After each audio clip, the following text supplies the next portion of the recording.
can see the buildup on the path right here.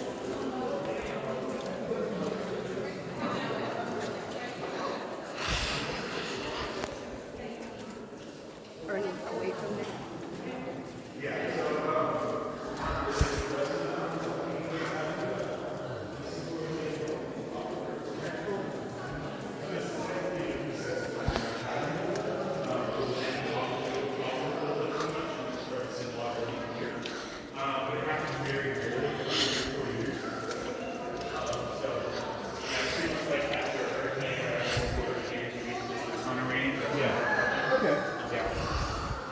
But last time it happened, it was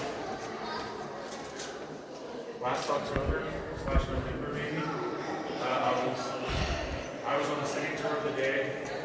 We were walking into Sherwood Forest. I got halfway down the second to last one when we got there. There was water up to my knees, and I was like, oh, I shouldn't be there. My tour group freaked out. We turned around. Yeah. But the funniest part about that is that there was a tour group that came through 10 minutes before me. And it was just one of the high school tour guides, like one of the kids, and then one guy on this tour who was from Brazil, so it was okay. And then they just walked across the bridge without the water. Apparently it was only up to their ankles at that point. And I was like, oh, crazy. Why would y'all do that? They were like, I don't know, he was from Brazil. And I was like, what does that have to do with anything? It's like, okay. Plays things fast and loose. I guess I don't know, man. Why did that happen? The water? When the aquifer fills up, like after a hurricane or something, this is an overflow area. So Andrew, what's the deepest part of the cavern that they know about, and how much is unexplored or exists beyond the tour? Good question. So the lowest portion is right here because everything else lower than what is right here is what we consider a part of the aquifer. So this is the lowest portion of our cavern we have here. We have 2 miles discovered as of right now. And then fast forward to January of this past year, actually of 2022, we discovered an exit point on the property of the wildlife ranch next door. And the people that are going on those expeditions are the landowners, which are Travis and Brad Weiss, who are the grandsons of Clara Weiss, who started the cabin. And so it's them, and then they have a bunch of cave buddies that they bring around and go throughout there. So It's become a family passion. South America, they come around here, go caving, and a bunch of guys from Africa and stuff. So cool stuff. People there. Yeah. Everybody towards me over there to the left. I'll turn on the lights once everybody reaches this platform. This is our second largest room that we have here in the cavern at 50 foot wide, 50 foot tall, and 250 foot long. This is personally my favorite room in the entire cavern system. We call it the Castle of the White Giants because of these formations that you'll see right here behind me, made out of that really nice white clear calcite, which is pretty rare to have these big formations like that. We're actually going to go ahead and work our way to the middle of this room, and I'm going to tell you a little bit more about these formations. If y'all want to take any sort of photos from this platform where you are currently standing, so go ahead and take those photos, and then you can work your way up onto this platform. This is AJ.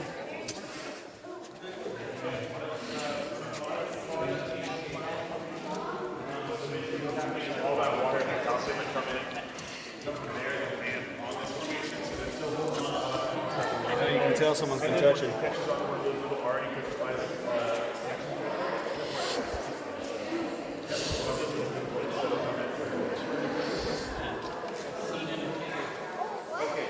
Random question. What are the green spots? Is that actually... So that's all this algae that we bring in on the bottom of our shoes, and it gets aerated with the humidity, and then once it gets caught under the light, it starts to We just spray bleach on it, and it knocks it right off.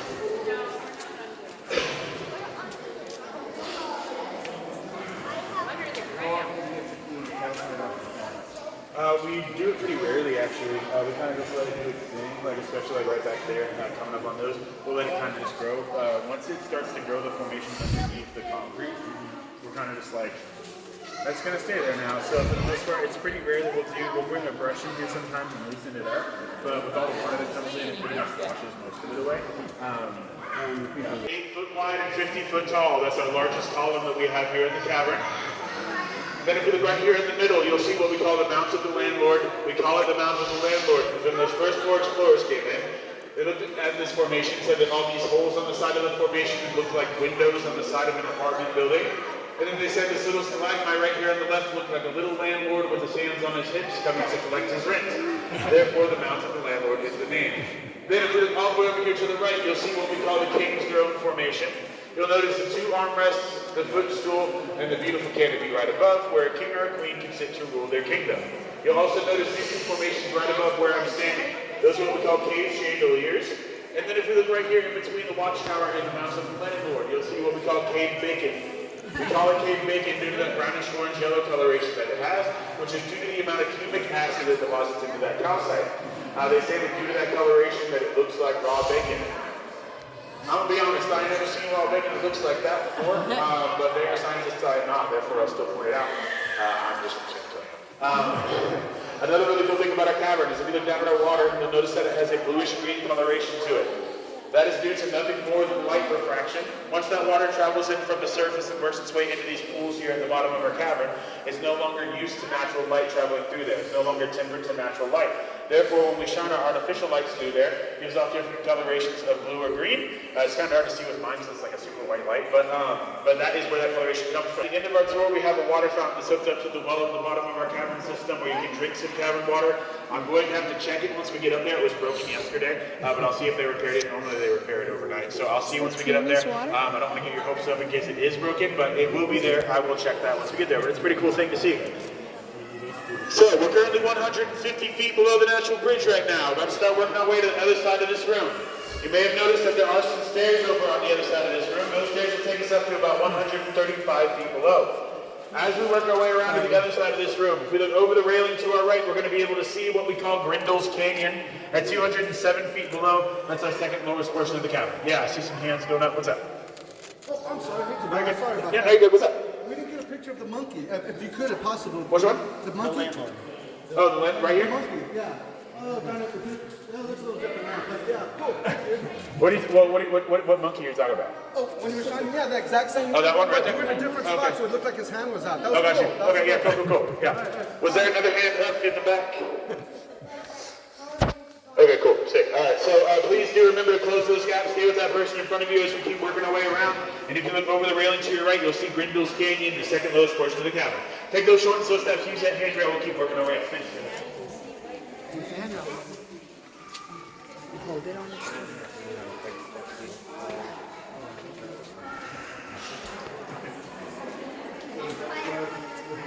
Yeah, it does.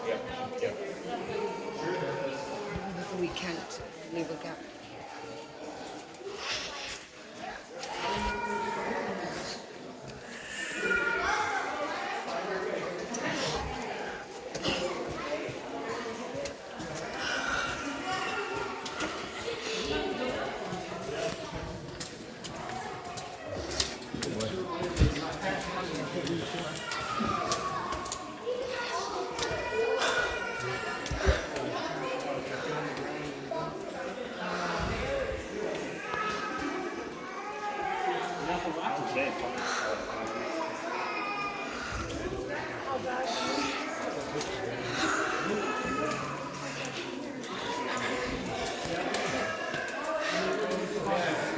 We've been seeing for 100 years.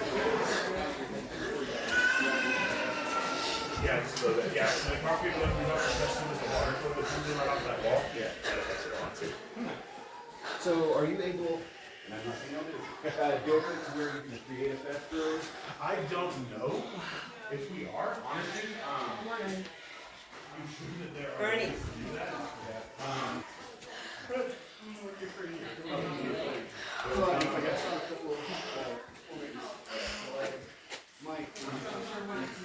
Yeah, yeah. Sadly, what happens when those oils get onto the formations is it like grows a film and a layer over that formation so the calcite can't grab on anymore no matter where it is. And it's,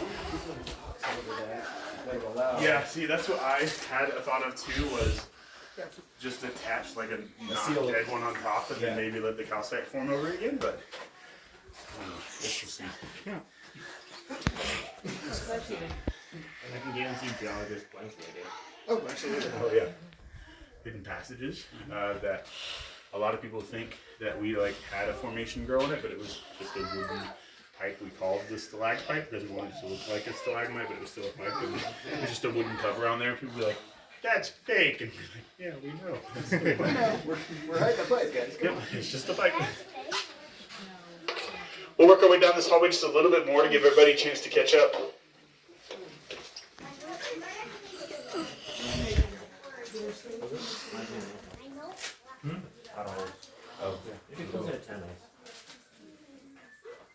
This is where we'll find a lot of frogs and spiders and crickets living in these holes.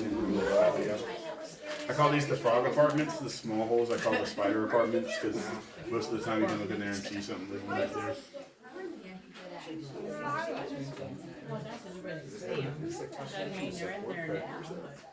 It's quite a bit, especially once we're in the exit tunnel.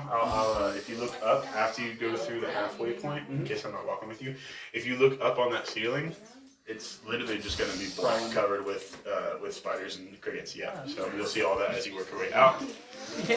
Sure. Yeah, no, that's okay. Yeah, spiders and crickets, folks. It's going to be fun. All right, everybody, we'll keep working our way down this hallway. We'll take a video. Right, yeah, almost never. Sometimes in your mouth. Just kidding. So, we're currently walking into what we call the Hall of the Mountain King. It's our largest room that we have here in the cavern.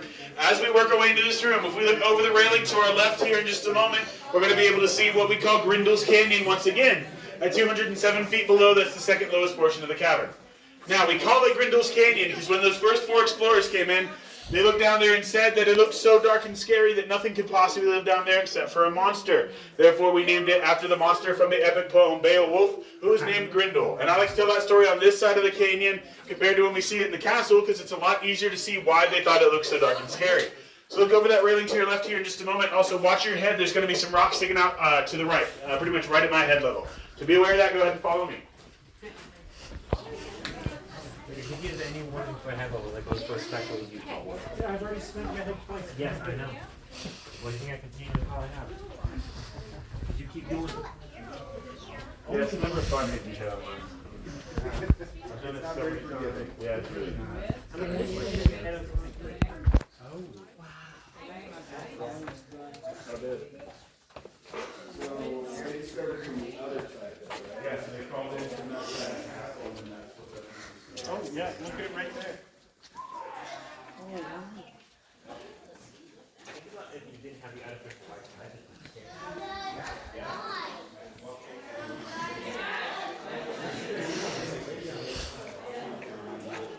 Platform, so feel free to grab one of those if you are the first couple of people here.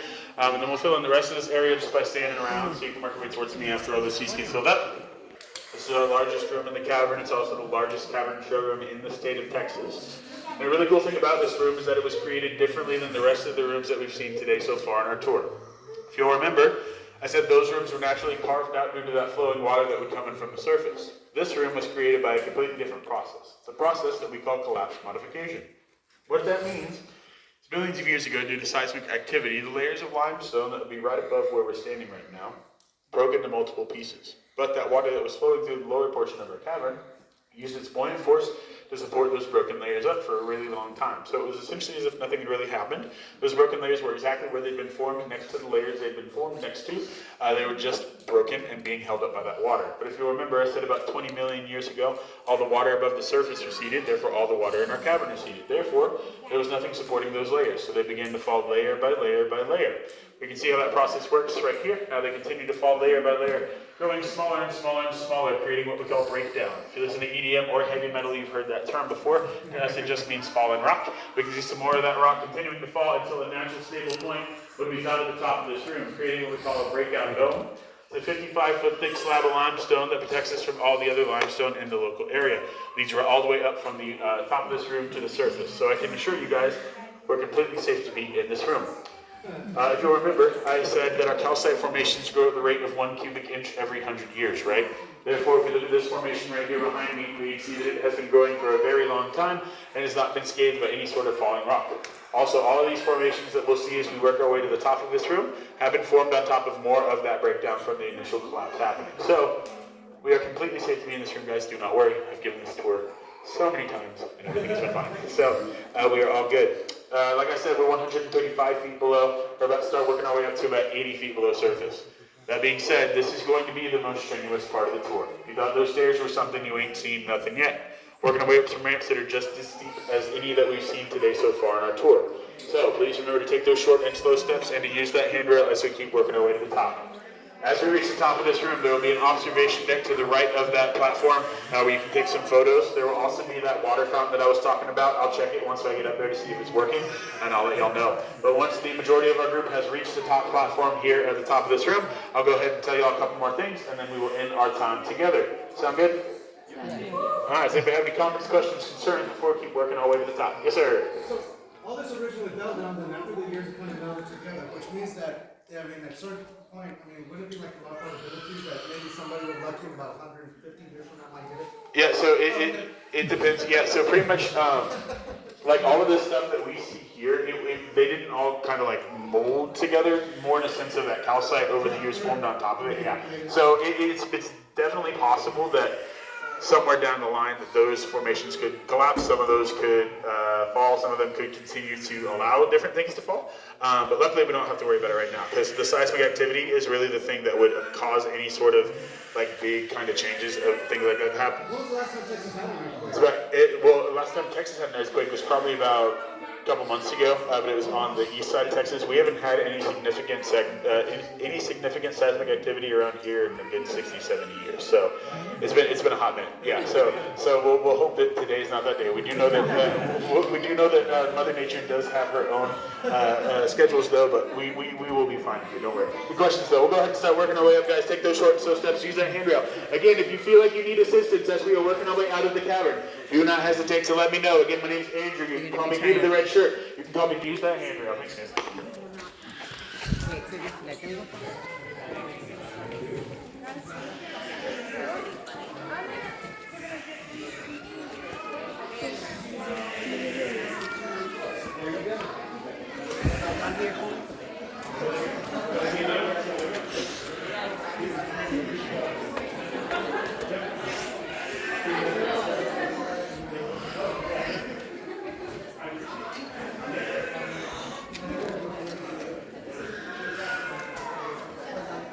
The real big one.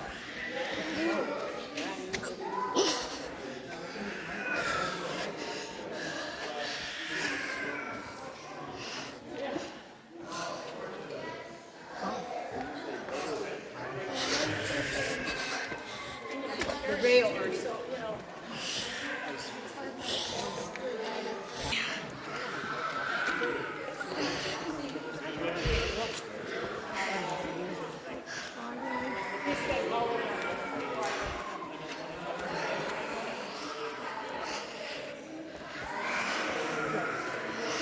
Oh my God.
The pulsing light is kind of creepy.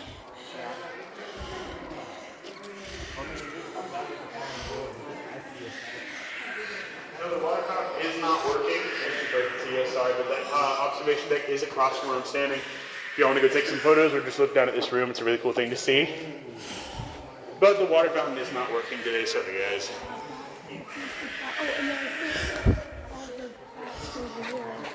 See, that's where the back Let's get over there against the rail.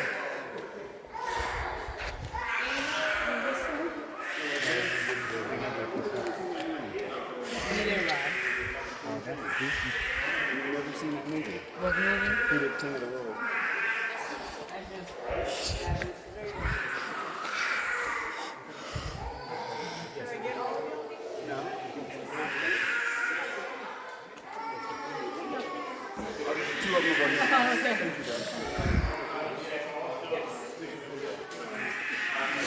Bat guano. This bat guano or bat poop is about 15,000 years old compared to the 5,000-year-old bat guano we saw earlier. We can also look above us and see the remainder of the bat roost here in this room. If you look right here. And if you look right over here. But if you look all around us, you'll see this orangish red colored rock. That is where there used to be bat roost that was then eroded away due to water that would come in from the surface. You also may have noticed the orange blinking light off in the distance right behind where I'm standing. That orange blinking light in the distance is the beginning of the remaining 1.5 miles of our cavern system. It's also the beginning of what we call our Discovery Adventure Tours, which are full spelunking adventures through the remaining 1.5 miles of our cavern. It is completely undeveloped past this point. That orange light behind me was the last light that we put into the cavern system, and it signifies that there are no more trails, no more handrails, and no more lights past that point. If you are interested in going on a Discovery Adventure Tour, you can talk to people up at admissions. It takes about half a day to do. We only take a handful of people a day on those tours, but it is a full spelunking adventure. Here in just a moment, we're going to work our way out this exit tunnel right here to my right. This was blown out in 1965 using explosives, making it a lot easier for us to enter or to exit the cavern. Back in the day when we started giving tours here, we would walk in the same way we walked in today, walk all the way up to where we are, and then at the end of your tour, you would be dismissed and be asked to turn around and go back out the same way you came in today. So, as you can see, about a year after that, they use explosives to blow out this exit tunnel right there to my right. At the end of this exit tunnel, you'll be able to buy some concessions. There's some cold drinks, some ice cream, some beer, if you are so inclined. There's also going to be an opportunity for you to buy some of those photos that we took, or those photos that we took at the beginning of our tour. So, if y'all want to buy those or buy anything like that, feel free to do so on your way back into Discovery Village. That being said, that is going to be the end of our tour. Thank you guys so much for coming to National Ridge Caverns today. Greatly appreciate it. Thank you. If y'all have any sort of questions, feel free to hang back and ask me. I'm going to be the last one to leave the cavern. But if y'all want to take any sort of photos or anything on the observation deck, feel free to do so as well. If another group catches up, though, I'll have to ask y'all to leave. So just try and do that timely fashion. But like I said, I will be the last one to leave the cavern. So whenever you're ready, you can work your way out this exit tunnel to my right. All those doors will be unlocked. Have a wonderful day.